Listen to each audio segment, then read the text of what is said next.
Hey, what's up YouTube? I'm out here, which is early in the morning for me, because I work swings, so this is like getting like way up early for me. Anyways, I need to get up early because I need this engine to be really cold, so I'm going to verify it hasn't been driven. Yeah, don't touch that if it's hot, burn your hand. Feels cool. Got the car in park and took off the battery cable. Before you do that, you want to make sure if you have some kind of special stereo that's got security codes in it or anything like that, you write those down before you disconnect your battery cable. Else you'll have to figure out how to fix that on your own. Anyhow, the reason why I'm out here is today we're going to do some seals in another video. Let's see if this has got it.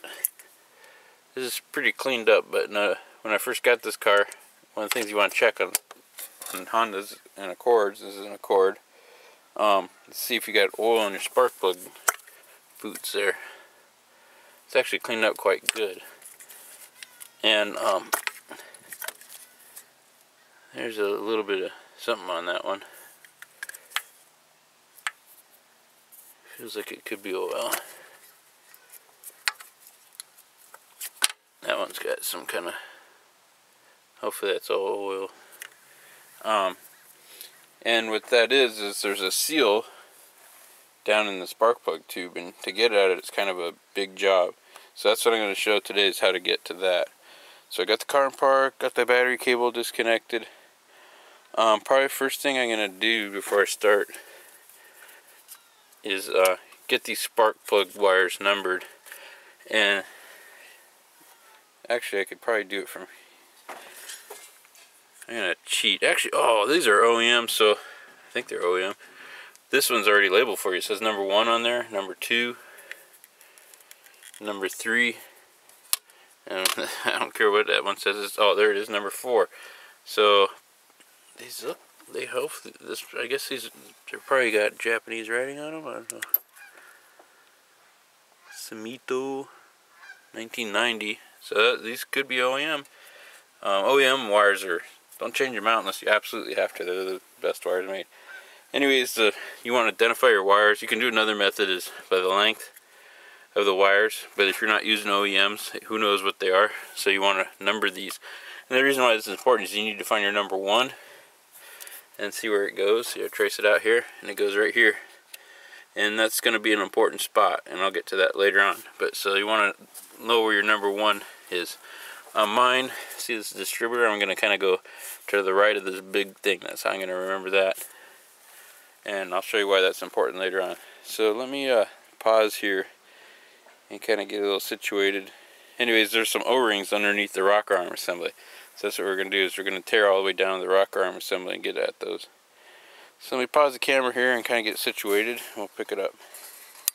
Alright, show you what I've done. All I've done is took a hose clamp, slid this off, and I'm going to have to break that free. But we're going to pop this hose off the valve cover, the PVC. That should pop right out. There, we got that out of the way. I'm going to take your spark plug wires out. And then you want to note your spark plug wires. And then you just take these little distributors. These are like 8mm. And this is why people go, oh, you put a short, I call them a short air intake because they're not really a cold air intake. I'm making a video on that one of these days. I hate these OEM air boxes. I mean, they're good at what they do, and they probably work well, but man, you're always fighting them when you have a little short air intake. All this, you get all this space. It's real hard to work on this distributor with all this nonsense in the way. So anyway, so that's if I had a short air intake, I could just take a screw and pop that off real quick, and I get all this access, all this plastic stuff out of the way. Anyhow, so that's a big plus for short air intakes, is it just makes it easier to work on your car. So anyways, you'll notice that this has a flat side here, and it matches this flat side here, and you got your 2 screws, and this is your number 1 spark plug wire. So that's important, because if you look at it, so it's kind of like right here, you take it off, if you look in the distributor, it's just got these little nubs right there. So that'd be that number 1 wire I was showing you because of this little nub. And so when the distributor is pointing, it's got a little metal piece here. When it's pointing about to there, you know you're in your number 1. And this is, you know, this is divided up like a little pizza cut in 4 pieces. So it's going to be like 1, 3, 4, and 2. So it's about right. That's your firing order. Your engine fires 1, 3, 4, and then comes back to 2. And that's because that's how your distributor wires are set up. I wonder if you can see that here. Yeah, so we said this is a number 1. So this should be a 3, and sure enough it goes to our 3rd wire. And you can see it says 4 right there. And then that goes to my number 2 wire, and we're back to 1. So it's 1, 3, 4, 2. That's a good thing to remember. I just try to remember. It was a long time ago. It was in 1342 is when they came up with that idea. So that's how I remember that. 1342, I'm sorry. Yeah, is that what I said? 1342.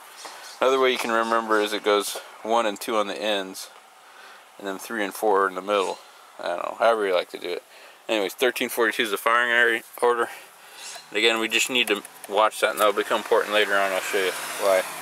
So I'm gonna just leave this all attached to the valve cover. Hopefully it won't get in my way. So I'm gonna have to fight with this hose a little bit. So I'll have to get a wrench on that, or a pliers on that, loosen that up. But after that, I'll be ready to take the valve cover off. Okay, I want to show you a couple of things I ran into. I was having a hard time getting this clamp off this end, so all I did is I switched to the other end. I just got some needle nose there, squeeze this off, move it back, and took some pliers and was able to break this loose. So I'm going to leave the hose in here, and I'm going to have to hook that clamp back on. It was just easier because I couldn't get my pliers down in there to get that one off very easy, so I just switched to the other end. Kind of something that I didn't think about, or I haven't run into this before, it's kind of weird, is this alternator. I had a 10mm here, and I took that off, and I just hand tightened that back on, so I got to remember to put that back on. So I try to leave it similar place. I had a zip tie down here, I cut that off, and that was holding this. And this piece here was held in this bracket, and I just popped that out of the bracket. And that gave me enough slack. Hopefully the glare on this isn't too bad. So I could get this darn alternator cable. Was like routed through here, and it was really tight. And actually I've never run into that before. I don't know if people just always break that off or something. But it's kind of a weird routing, and really tight there. So also the ground strap, which by the way was really loose.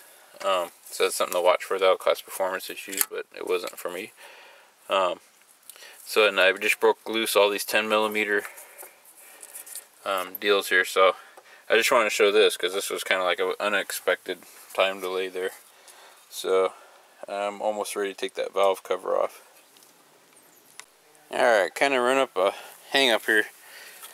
I gotta get this top lip off before or this plastic cover off before I can get the valve cover off.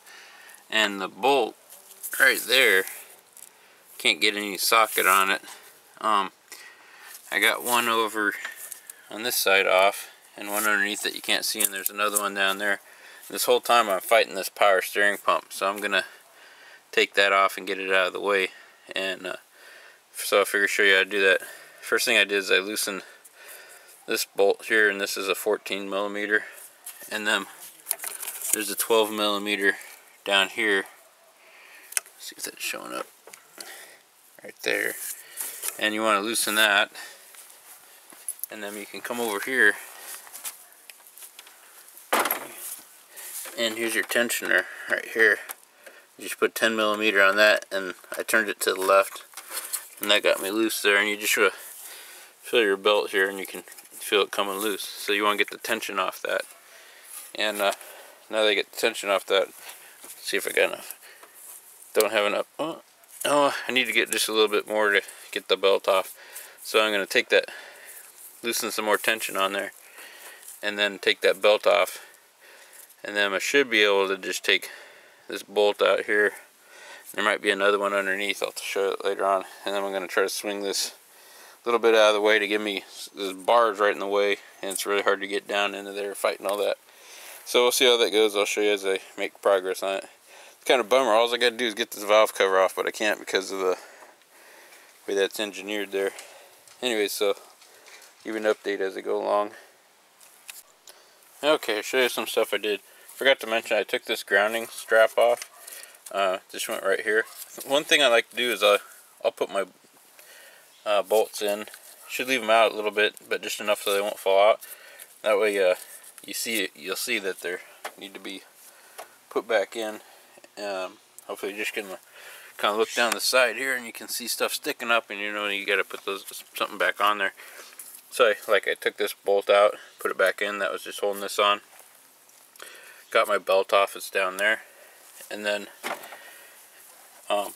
you have to take this screw out here, this bolt out here, and when you take that out, that'll undo this bracket here, which is your tensioner, and this is how you loosen this to get the belt tension off. And on the other side, see if that's showing up here.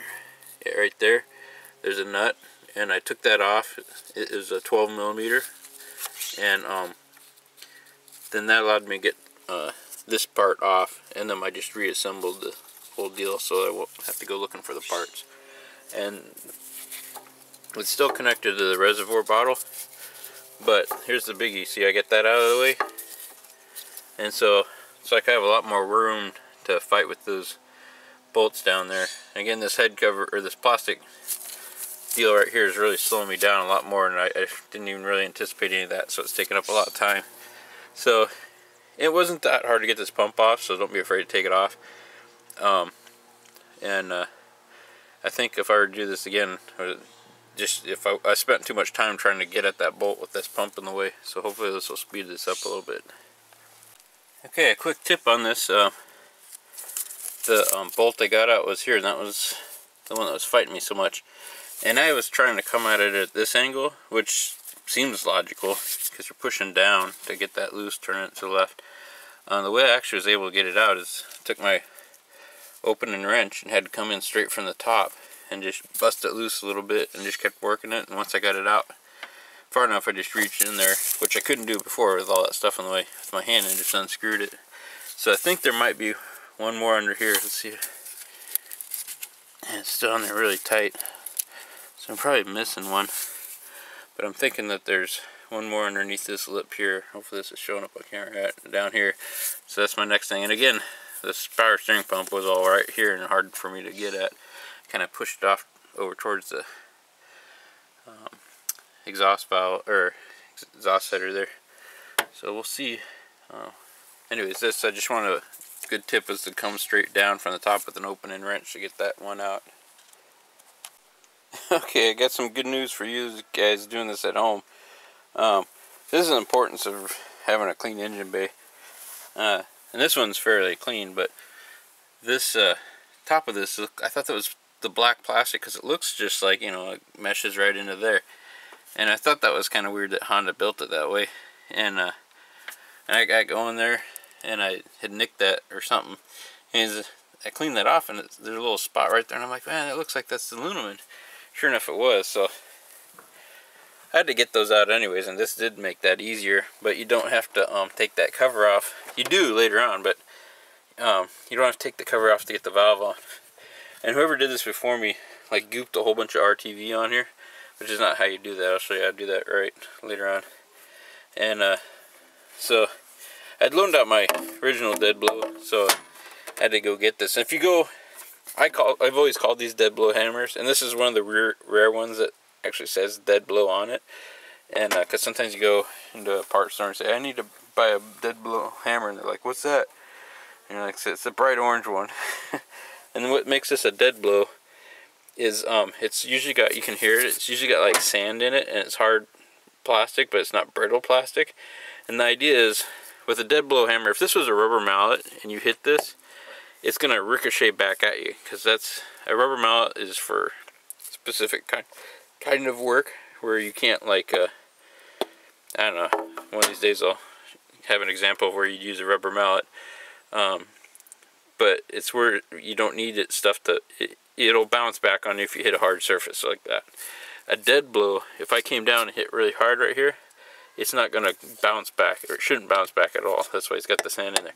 Anyways, so you can hit right here, and as you hit, you kind of a little bit of an upward motion, and it'll kind of grip it as you're doing it.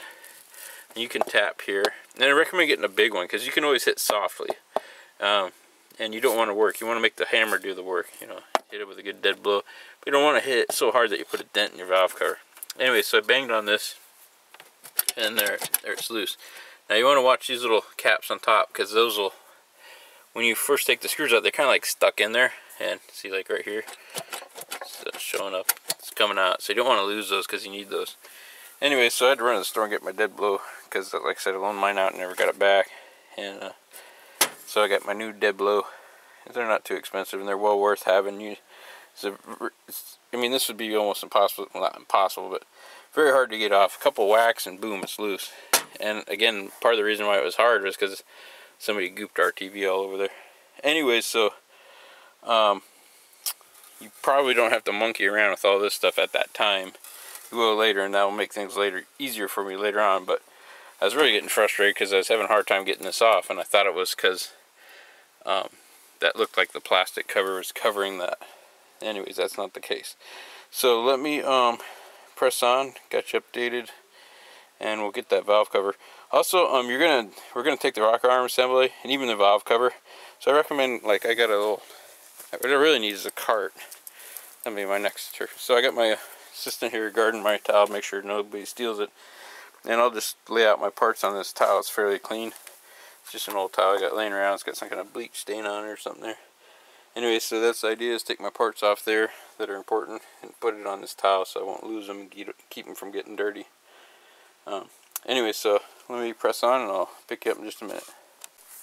Okay, so I got the valve cover off. I did drop one of those in the engine and I gotta go fish it out.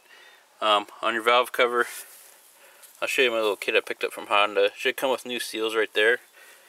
And looking at the bottom of this, I've seen worse. This actually isn't too bad compared to what I've seen. There's a gasket right here. I'll be replacing that. And then these will be replaced.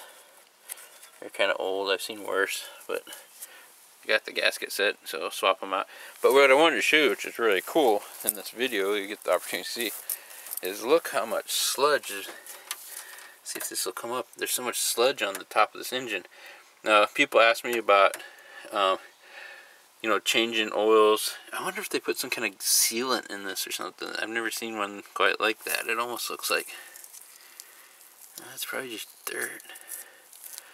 I'm gonna, boy, put an OEM oil filter that and run a little, about a quart of transmission fluid in this engine, clean all that up. But people ask me about how long should they go to changing their oil. And you know, you see everybody's like, oh, you can drive it for like 8,000 miles now on this new whatever blend. This is why I don't, I like 3,000 or 4,000 miles. 4,000 miles kind of stretching. I like to do 3,000, and I don't like to go past 4,000. And this is why, because the engine gets hot and you get that oil, it'll build up sludge. And this is kind of weird looking sludge. I hope that's not. But when you change your engine oil often, like 3,000 miles, if somebody was doing that to this engine, this should be really clean inside of this. So this is a good example of why I'm a proponent of changing your engine oil at 3,000. Oh, this must be a gasket. At 3,000 instead of waiting until like the crazy numbers are coming up with now, because that'll just cook garbage onto your thing and you get what you call sludge, and that's what this is right here.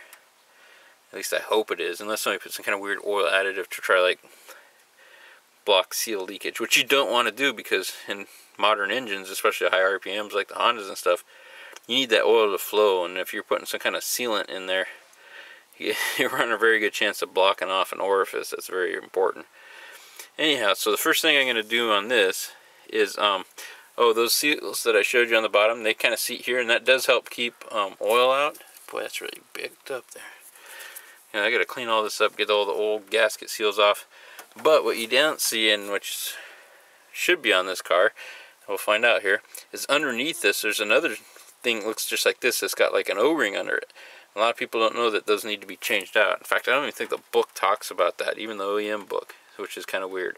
So you're learning I highly recommend getting a Honda OEM book, but they don't tell you everything in those books. I mean, they look like they do, but like they don't mention there's a ring underneath here, and I'm almost certain there is.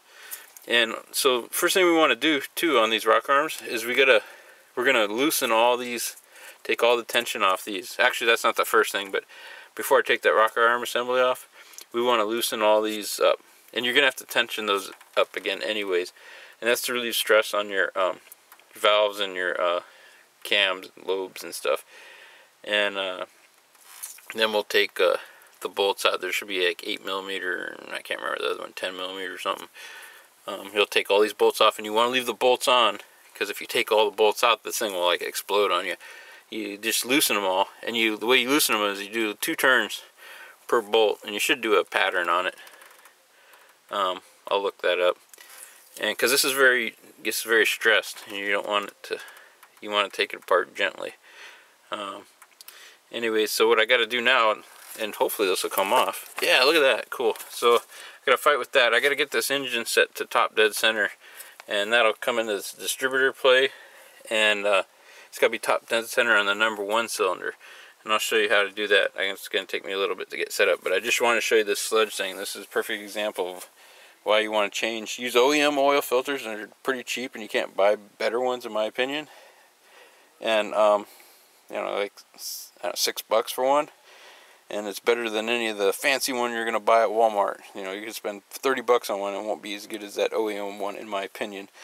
And that's one thing Honda always kept cheap, which was good. Inexpensive, not cheap. It's an inexpensive and a good product. And change your oil at 3,000. Don't buy that synthetic stuff, especially for the older Hondas. Just get conventional, it's cheap, and just change it every 3,000 and your engine will look nice. Anyways, kind of rambling here, but I'll get back to you in just a minute. Okay, next all I did is I took my 14mm out of there. You want to use a spark plug socket, 14mm. Took my spark plugs out. Actually, I think these are around 16mm, I'm not sure. But anyways, you want to use a spark plug socket.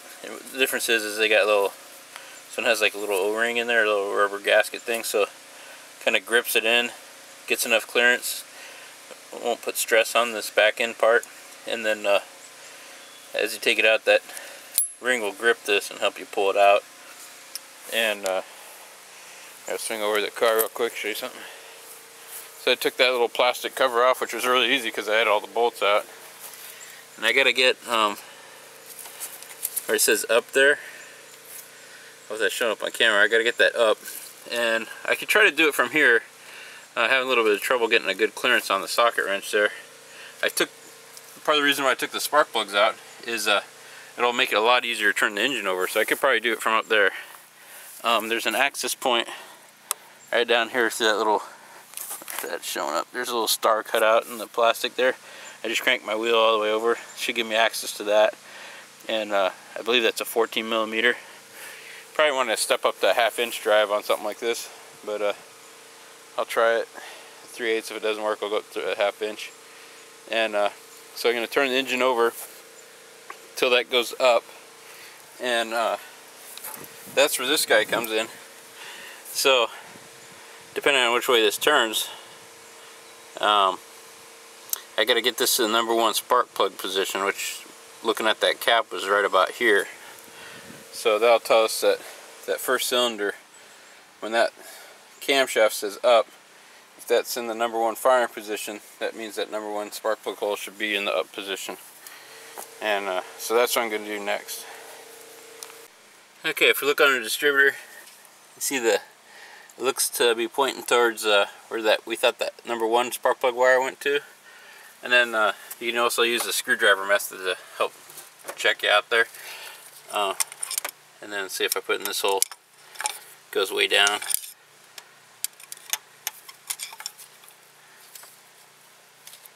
Oh boy, that's really gooey in there.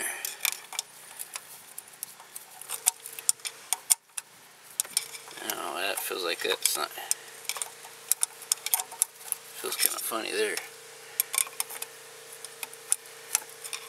Oh, that's about right. It's apparently 1 and 4 at the top, but you need 1 at the compression stroke. And so the fact that it's the number 1's up and this says up, and that distributor's pointing at number 1 should be at the compression stroke. And then you just go in through here with your wrench, and it's turning it towards the front of the car, or to the left. And that was a 19 millimeter in there, and it doesn't go very far, so you can see the socket sticking out there. So the socket, a good deep weld socket, will fit right in there. Anyway, so I'm ready to. Next thing, I'm gonna loosen all these deals here. You just put a little, put a screwdriver here, hold that, and then break this loose. I believe that's 10 millimeter, but I'm not sure. I'll check that out and let you know. So I'm just going to break those loose. I'll explain how I did that after I get done. And that'll get the tension off all those rocker arms. Okay, this next part is actually kind of cool with a ratcheting box end wrench. So I wanted to zoom in and let's just see how I was doing this. Sorry it's so bright out here. So, move that around. So whoever did this before, or it's either probably never been done, these are on here really tight. So this is my 10 millimeter ratcheting wrench. So first thing I'm going to do is break it loose, which is like way over tightened. I think those are, I'll have to look up the torque specs, it shouldn't be that much. And then you take your screwdriver and you can turn it, and it's kind of cool because it kind of ratchets it there. And that'll back it off. So now it's nice and loose. I did these ones already. And see this one, well, that's loose just because it's not on a deal there. These all need to come off anyways. Plus that'll help kind of like exercise them. See, so this one, like, this one's tight because the lobe's up on it. Oh boy, hopefully these are showing up, but if not, you probably saw the first one. Let me check the camera real quick. I think this stuff, oh, it's probably not showing up. So what I was saying is, I had to break these loose. This was really tight. Actually, should be using the closed wrench now that I think about it, because it's not loosening this. There you go. See, that's backing that off. I'll go back and do that to these. Yeah, those are tight.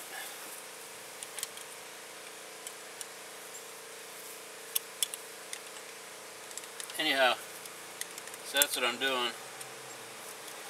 Going through and breaking all those loose. So let's just show you that there. Okay, I want to show you on these, taking these rocker arm assemblies.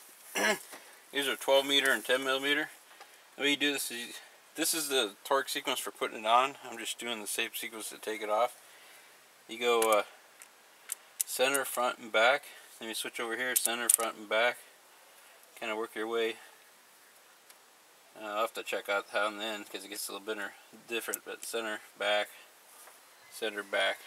work your way from the center to the outside. And so like here's I did the first set already.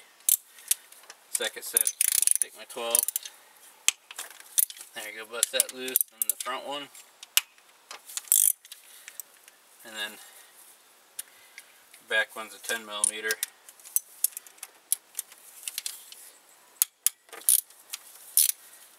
And that's it. And so I did this one. I'm going to keep working my way out until I get all these little bolts off. And again, don't take the bolts out. You want to make them loose and then lift that whole rocker arm assembly out. Alright, so Boy, it's getting hot out here. For my next investment, I'm going to get a tarp so get some shade. I'm not even a shade tree mechanic. I don't have a shade tree. Let's see if this is showing up here. It's hard for me to see the screen on this.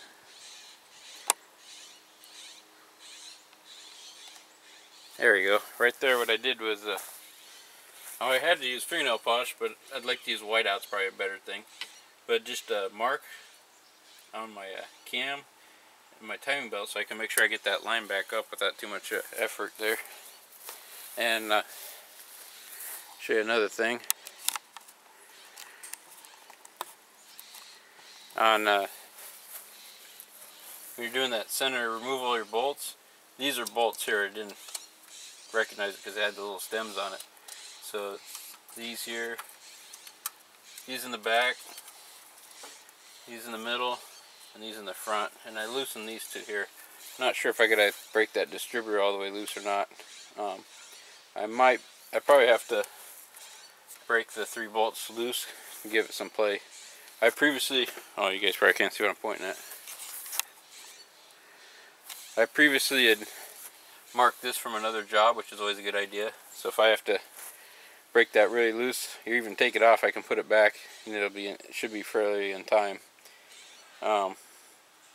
So all these are just loose, but you don't want to take them out. And so next I'm going to try to take that belt off, and so I'll pick it up there. I might have to loosen that distributor. I got to find out. I'll see how well that belt comes off. Alright, I want to show you some things. First of all, you do not have to take this belt off. I didn't realize that. You do have to take the distributor off and take these bolts out. This look like this is maybe part of the distributor. This is actually part of the camshaft. You could probably get away with just taking this top bolt off, but the distributor's so easy. I just took the whole thing off. When you take the distributor off, the oil is going to come out of there, so stick a rag in there. And so here's the rocker assembly coming off right here. There, got it off. So you can see I did not need to take that belt off. I didn't know that. And here's those bottom seals. That's what I'm after. Try to get the dump bolts all over. And I'll get a better shot. I'm gonna put this on the towel because I don't want all the bolts flying. I'll be right back. Alright, I need another rag. My hands are all dirty and I used it for that distributor. Let me zoom in here.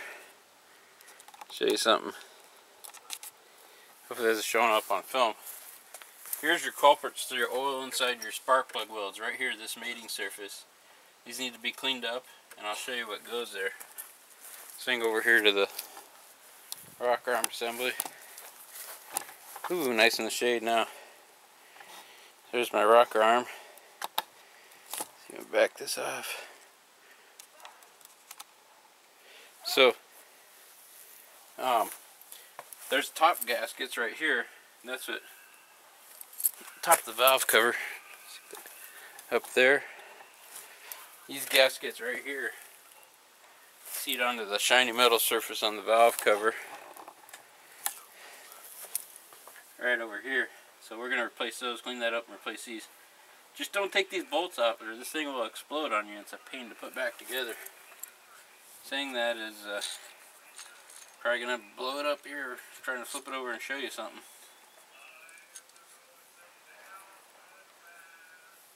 Let's say something to put this on. We'll see how that goes. See if this shows up on camera here. Zoom in. Right there, see those guys? These guys right here. You gotta take. Ah, there it goes. Trying to avoid that. But those, so I'm not sure which one you can see. I'll back up just a little bit. Getting oil all over my camera. We gotta swap these out. These O-rings right here should be what's causing the oil to get in the spark plug wells. And I didn't see even them talking about that inside the OEM manual. I might have just missed it, but I couldn't find info on it. I just knew they were there. So next I'm going to get my gasket kit, clean this up, put those in, and Again, you don't have to take that belt off. I wish I hadn't done that because it actually came off easy, but I gotta put it back on and make sure everything's lined up. I kind of wish I knew. This is, you're getting a bonus here. You get to see what not to do on this job. It's been a long time since I did one of these. Anyhow, so let me go get my gasket set and we'll start working on this. Alright, so I got the surfaces all cleaned up. I wanted to show you something. Like, this is one of the O-rings I took out. And then watch this. This is, when they're in there, I was like, oh, those don't look too bad. Watch. It's just like plastic. And that's why they're leaking. Here's my new OEM one. See, it's like a real gasket. So I gotta put these in. In here, you just slip them in.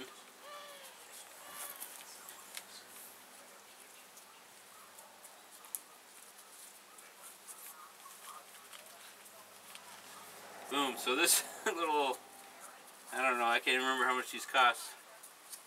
$1 a piece, maybe $4. $4 little plastic piece causes you a lot of trouble. Maybe one day they'll come up with like a ceramic disc or something that just won't wear out. And those is probably original, so that's from back in 1990. So was it like over 20 years old or something like that? Was it 90? I don't know, getting up there. Anyway, so basically cleaned up this surface and the surface on the other side. I suspect that somebody may have tried to put some kind of leak stop in there, but it's hard to tell. And it's probably just never been cleaned up or well maintained as far as that engine sludge in there. Somebody had put gasket seal around the top. So next thing I'm going to do is that guy right there. This is my kit over there in the corner. It just comes in one kit. When you order the kit, you gotta, nobody tells you about those O-rings on the bottom because a lot of people just don't know they're there. If you got a good parts guy at Honda, he'll know they're there and he'll know what you're talking about because they look like the ones over the top. The ones over the top come in the kit. That's these guys, and they go on the top of the valve cover up there. Anyway, so I'll put these in there and then I'll show you when I'm all done. Okay, I just swapped out these guys here. Not 100% sure how those are supposed to go in, so I just kind of put them in the way they look like they came out. Those are all ready to crack. They're all hard and brittle, and the other ones are all rubbery. The little metal deals that are on the valve cover, you get new ones of these, and they give you the whole thing. So I won't even have to mess around with this. I just got to find that one. The one I dropped in the engine. And then I'm ready to start putting this thing back together. Okay, I want to show you something. These corners, right there, you just want to put a little dab of Honda Bond in each of those corners. And then this back one right here. They're calling those the 1 and 6 position, which is kind of weird because the 6 position is actually up here. Should have just said the distributor. But it just takes a little bit. A lot of people overgoop that. So anyways, so here's my rocker arm assembly, getting ready to drop that on. I just want to show you that Honda Bond you got to put in there. That'll help seal things up. Alright, so we got this all torqued down. That's kind of weird. Hold on for a second. Okay, we got our cam set. If you look on this side, it would say up, and it's pointing up. Our distributor's pointing over here. It's pointing to the number 1 cylinder, and that should mean number 1's at top dead center. And so now we're going to hit it with our feeler gauges. I got my feeler gauge, and there's a sticker on your hood there that'll tell you, and it matches my manual, but you should always check the sticker under the hood in case they're different. So it's like a 10. You can do it millimeters or inches. It's 10 and 12. 10 for the, let's see here, 10 for the, I believe the intake. Yeah, 10 for the intake and 12 for the exhaust. So the exhaust is the bigger of the number. And so I'm not going to really do a tutorial on how to do use use a filler gauge because you can't really read about it. You just got to do it and get a feel. Should be a gentle drag on it. It shouldn't just slide in and out. It should just be a slight drag, and that you can only do that over time through touch. You can't learn that from a book. You just got to go out and do it, and you'll get a feel for it. So what I'll do is I'll put a wrench. I'll do one of them, let you see it.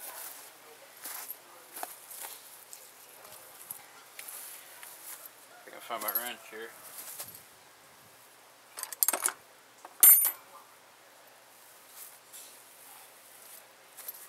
Hey, I gotta pause while I look for my wrench. I'll be right back. So I don't know how this is gonna come out because this is actually hard to do with two hands. So I'll just kind of film what I'm doing, let you watch me do one. See if I can see down there or not. Yeah, so I'm doing that one right there. Back up a little bit. And essentially what I got my filler gauge in there and it's like way loose. And so the way this works is you tighten the screw, and I got too big of a screwdriver. Tighten the screw. This is the exhaust side, so I'm goofing this up already. This is the bigger side, so this will be the 12.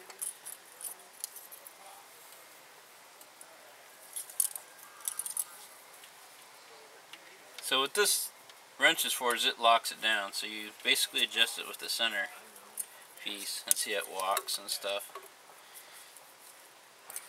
So what I just did there, I tighten it down and it won't move. And I might back it up and get it. And you kind of just got to kind of do that until you're happy with the amount of drag you get. And it's real careful. It's real tricky because if you go like tight, you can sometimes still move it because of the spring will compress. I need to actually loosen this up a little bit more. There you go.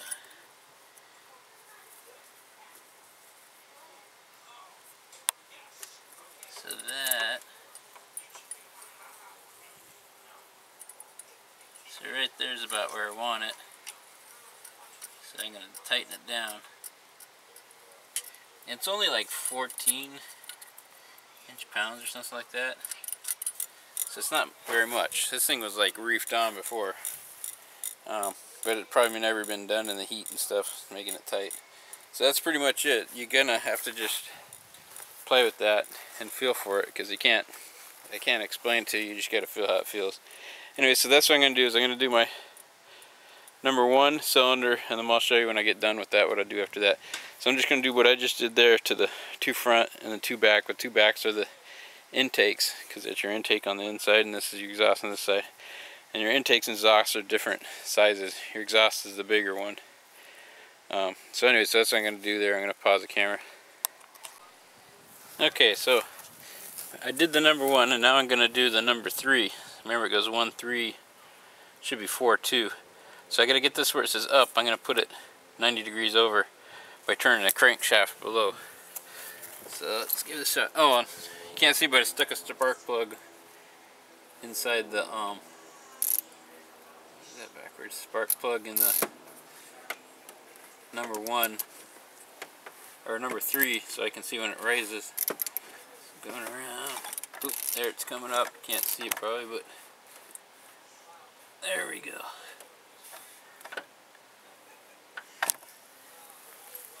So let me back that up. See my screwdriver came up on my number 3, so now I'm ready to do number 3. Again, just do the intake and the exhaust, 2 in front, 2 in the back, and press on. So I got to keep doing this. I'm going to do this. I'll turn that wheel again. The top one will turn another quarter turn. In other words, the up will be all the way down. That'll get me to number 4. And then when the up's the opposite way it is now, pointing towards the firewall, then I'll get to do the number 2. And then when I go back to the number 1, I'll be back on number 1 position. Okay, so finally got all the valve lashing done. And I just put a little bit of Honda Bond in these corners. It just takes a dab. And ready to drop the valve cover on. And so that's what I'm going to do next. Something I forgot to mention is I took these 10mm bolts out, and I'll show you where they go. They just go back here and they help hold the valve cover on. And I did that because it makes it easier to get the valve lashing done in the back there. That way your wrench isn't hitting these bolts here. They just screw in. They just help hold the valve cover on. So now I'm ready to put the valve cover back on. Okay, moving right along. I just want to show you something. So I put the new metal gaskets with the seals on it, and I put the little silver nuts on there. And these are only torqued to 7 foot-pounds, and that's very important. People torque those in all the time, then they wonder why their gaskets leak. That's probably the worst thing you can do, is over tighten rubber gasket, because that just makes it do all kinds of weird stuff and won't seal right. So anyway, so I got that. Just want to emphasize that I got that torqued on. I'm actually running out of time, so I'll probably have to finish this up later on. I gotta get ready to go work. I still need to put my distributor on. Notice my mark came off. I'll have to get in there, see if I can see that. If not, I'll show you how to do a timing video. Or I already got a timing video, you can watch that. But I gotta time that. I gotta put that upper valve cover back on. And I'm almost done. It's kind of a shame. I was noticing, you want to look on your sticker down there. Make sure you got the right spark plugs. I don't think they got the right spark plugs in. They maybe back in the day it was using some Japanese one, but these days I think it's NKGs. Oh, NGK. I always say that backwards. NGKs, and so I'll probably drop some new spark plugs in there. Now I got to hook up my my line right here, and then I'm almost done. So I'm gonna pause this video and then I'll wrap this up later on, because I still got to put my I'll show you how to put that back on there. That's not that hard, but it's too bad I just don't have like another hour, because I'm almost done with this. Anyways, I'll pick this up later. Alright, picking up where we left off. Just got done torquing on my distributor, and this is only like 16 foot-pounds. I had a mark here, but during the process of changing this, the oil washed off this side of it. So if you're gonna guess, you want to just pretty much center this distributor cap up, and I'll probably just end up timing it later. Well, I will time it later. And then I just think I showed previously, I'd torqued these on. I don't remember what torque value was off the top of my head, but it's really low. And again, don't over torque those, because they'll just mushroom out your seal and it won't work properly. I also put my PVC valve in and hooked up my hose clamps there. So this guy here is pretty much on. Let's see. I'll decide what I'm going to do next. I need to just do, basically I'm just wrapping things up. Like I could put my distributor on next, like distributor cap. That's probably what I'll do next. And then swing over and finish up on my power steering. And then the hard part, actually I'll probably have to put this valve cover on. Yeah, I'll put that valve cover on before I do the power steering, that way I have clearance to get in there. Okay, here's the fun part. I'm gonna put this top valve cover back on, and if you took it off and you're like, oh man, I got all these parts, I don't know where they go. So I kind of looked it up, and it looks like this big bolt's gonna go in the back there. This little one should go here. This should, I'm pretty sure that's the oil dipstick bolt, and then I accidentally took out probably an extra one, and that's probably going to go below there. So I'm just going to find where those go, and so that should help somebody out if they're trying to figure out where those bolts go. Anyways, so that's my next challenge, is to put that back on. I just kind of washed it up real quick. I just use this stuff here. It's pretty good stuff. It's LA Awesome Clean.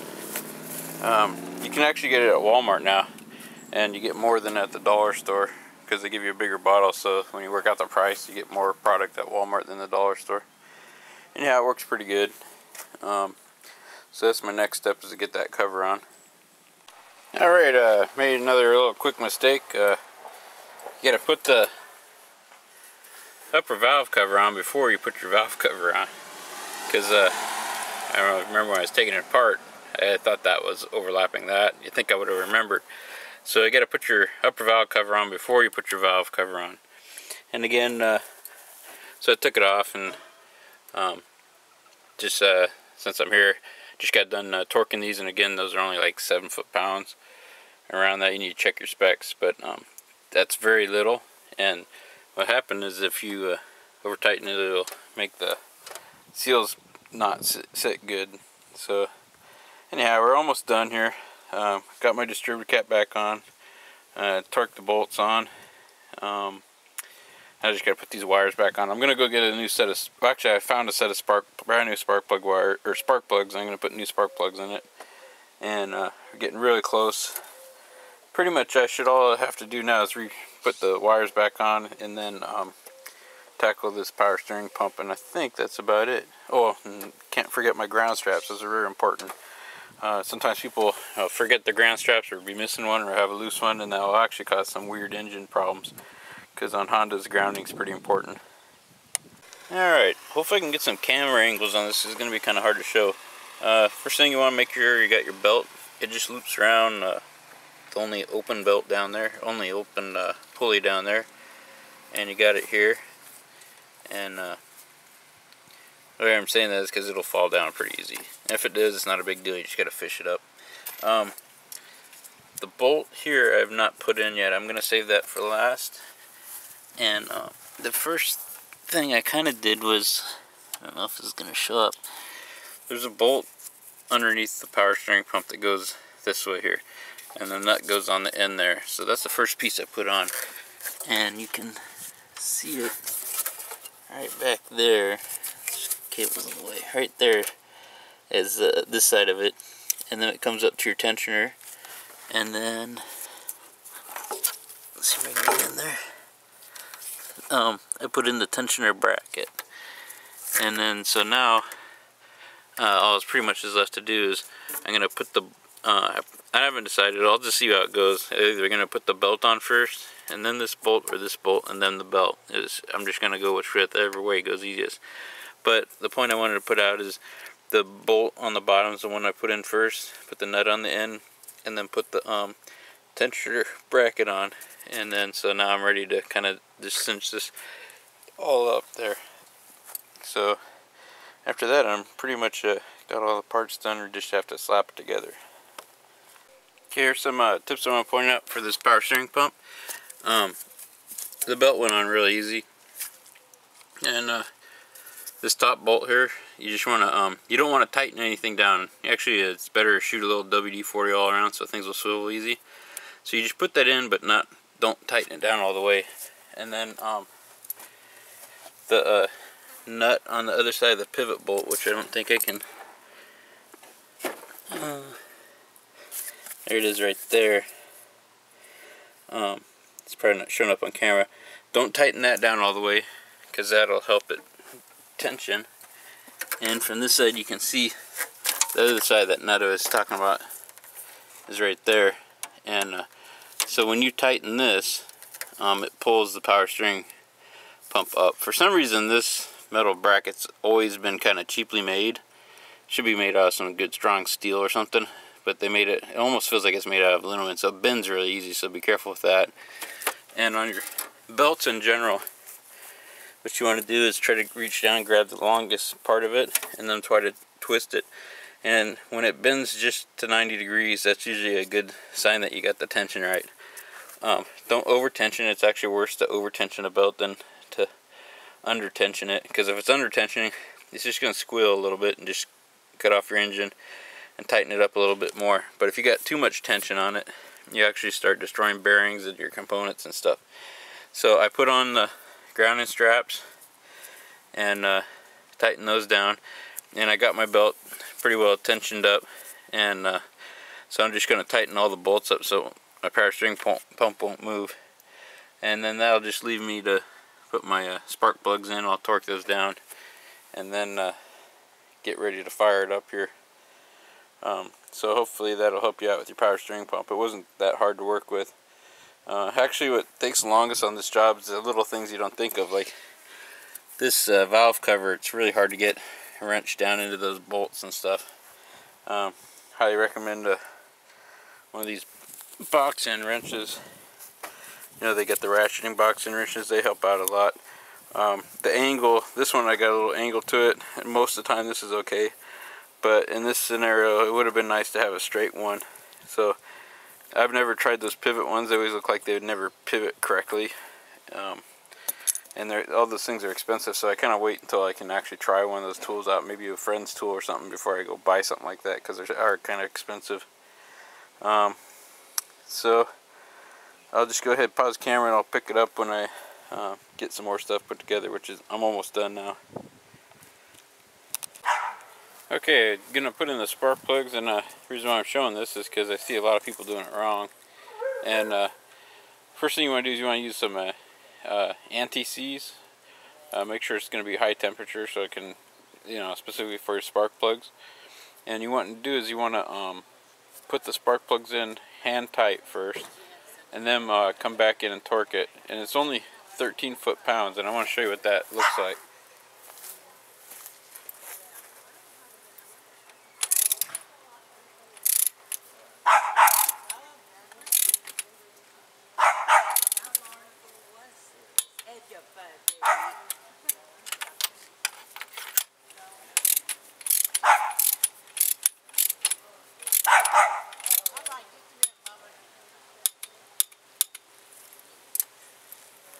So I'm hoping you get the idea of how little torque there is on those. People just reef those in and then they wonder why they break them off in there and stuff. And it's got crush rings to help seal and stuff. And again, when you over torque stuff, it messes up the sealing of things. Okay, I want to make a small video about your spark plugs. A lot of people over torque these, and I wanted to show you how little it is. It's only like 13 foot-pounds. And you want to make sure you put Loctite on your threads, and you want to look at the sticker on your car and use the recommended spark plug, especially on Honda. That's really important. And you gotta remember the block's aluminum and the spark plug, I think the crush washer is aluminum. Spark plug threads itself kind of look like they might be aluminum too, but you don't want to strip those out, and there's no need to. So make sure you put some anti-block or anti-seize on the threads, just a little bit. Don't cake it on there, just put a little bit on there, and make sure it's high temp. Specifically, should just make sure it says it's for spark plugs, because it gets really hot in there. And I just want to show you how little torque you need to get these torqued on. So first thing you want to do is drop them in, and don't drop them in, but put them in hand tight, and then come back with your torque wrench. And that one's done already.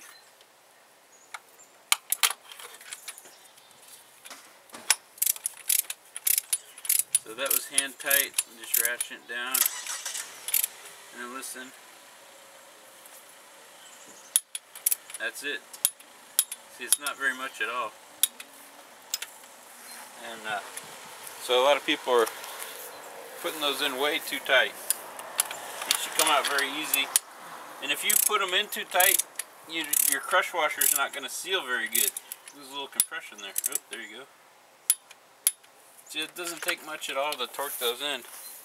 Make sure you use a spark plug socket. It's got the little rubber boot in there to help hold it and protect you from damaging the spark plug. But that's a really important step, and a lot of people mess that up. I mean, 13 foot-pounds is nothing, so don't be reefing those in. Anyways, since that said, I got everything on there. I'm ready to just put the spark plug boots in there and hook up the battery cable and see if it works. Alright, go ahead.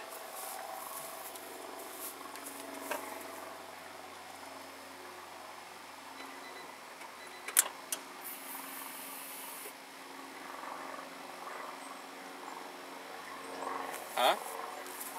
We'll turn it on. Start the car.